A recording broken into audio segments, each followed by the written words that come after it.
Hey, good morning and welcome to the Road to a Better Life. Yesterday was Saturday here, and of course we had the day. If you look on my Facebook, you'll see that my wife and I were the babysitters. So we had the grandboys over. So I had both grandboys over. Then later on, my wife had to go to work.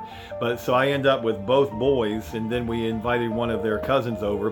So I had three little boys over here that was no taller than 4 feet tall, and two 6-year-olds and a 2-year-old. Let me tell you why those boys wore me out. And I mean, the house was covered in bubbles and spaghetti sauce, or actually pizza sauce, and crayons. And my wife it took her all till today to get the house straightened back up.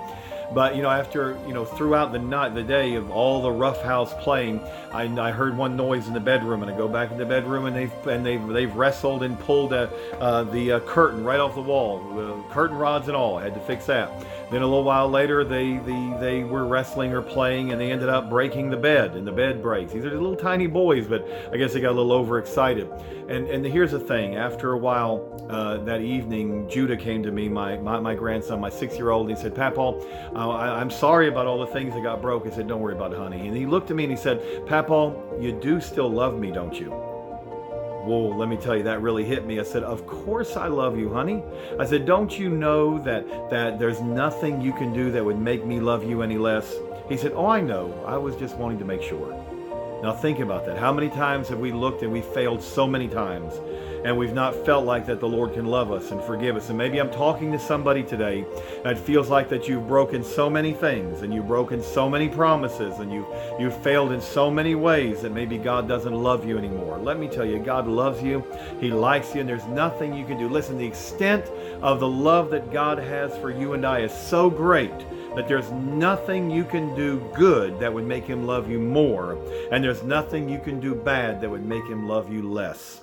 He loves you with an everlasting love. He loved you so much. Listen, he had a son. He had an only begotten son, but what he wanted was a family. And he planted that son at Calvary and in that tomb, and 3 days later he rose again to give birth to a family. And you're part of the family of God, and he loves you.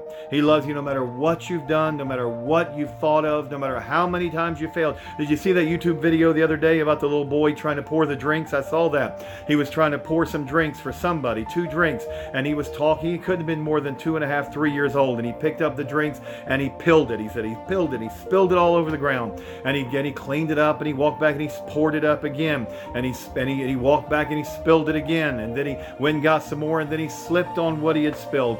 And someone wrote on it, "This is like me trying to serve the Lord. This is how the Lord must look at me."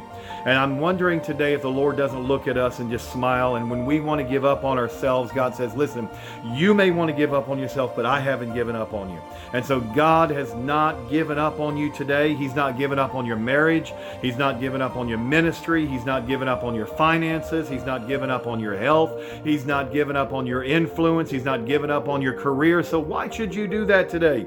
Listen, God loves you today. And so that little boy looked at me and said, "Papa, you sure you still love me?" I said, "Of course I love you." "Okay, I was just double checking." And then he went on. Well, God is saying to you tonight, when we look up to him and say, "God, do you still love me?" He says, "Of course I love you." Do you think that there's anything you could do that would make me love you less? And no, there isn't.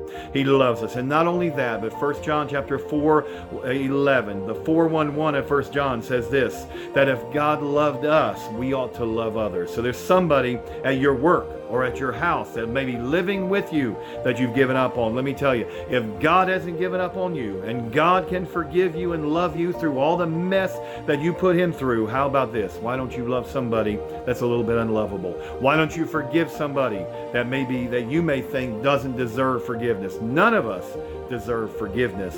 None of us deserve his love, and yet he loves us with an everlasting love. So today, remember, God loves you.